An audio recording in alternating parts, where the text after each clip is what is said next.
សត្វទីទុយហេតុអ្វីបានជាវាត្រូវបានចាត់ទុកថាជាប្រផ្នូលមិនល្អ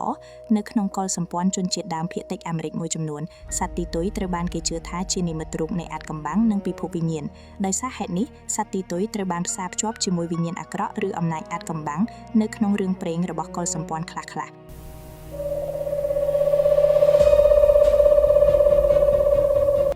ជំនឿខ្លះនិយាយថាសំឡេងសត្វទីទុយនៅពេលយប់អាចជាការព្រមានអំពីគ្រោះថ្នាក់ឬសេចក្តីស្លាប់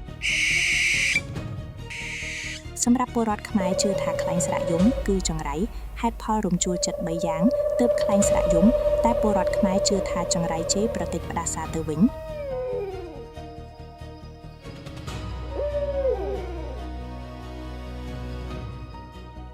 សត្វខ្លែងស្រៈជាប្រភេទសត្វស្លាបមួយប្រភេទដែលមានវត្តមាននៅកម្ពុជាចូលចិត្តរស់នៅក្បែរភូមិស្រុកប្រជាជនត្រូវបានគេជឿថាវាជាសត្វចង្រៃឧត្បាតជាប្រផ្នូលមិនល្អ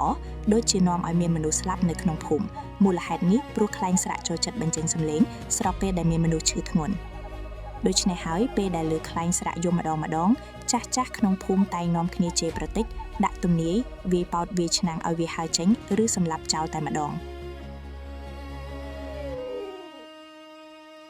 ដោយឡែកតាមការសិក្សាស្រាវជ្រាវបែបវិទ្យាសាស្ត្រដែលមានចងក្រងក្នុងឯកសារបរទេសបានឲ្យដឹងថាមូលហេតុដែលខ្លែងស្រៈយំគឺមានហេតុផល3ចំណុច1វាស្រែកដើម្បីប្រកុកប្រកាសថាកន្លែងដែលវារស់នៅជាទឹកដីរបស់វា2វាយំដើម្បីប្រកុកប្រកាសរកដៃគូស្នេហារបស់វាដែលមានមនោសញ្ចេតនាក្តីស្រឡាញ់មិនខុសពីមនុស្សឡើយ3គ្រាន់តែជាការច្រៀងលេងកម្សាន្តរបស់វាតាមបែបធម្មជាតិជាសត្វតែប៉ុណ្ណោះ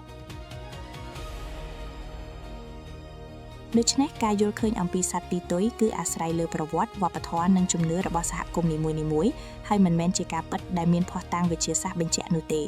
តើអ្នកធ្លាប់ឮជំនឿបែបនេះដែរឬទេសូមបញ្ចេញមតិនៅខាងក្រោមហើយកុំភ្លេច like share និង subscribe ដើម្បីទទួលបានចំណេះដឹងថ្មីៗ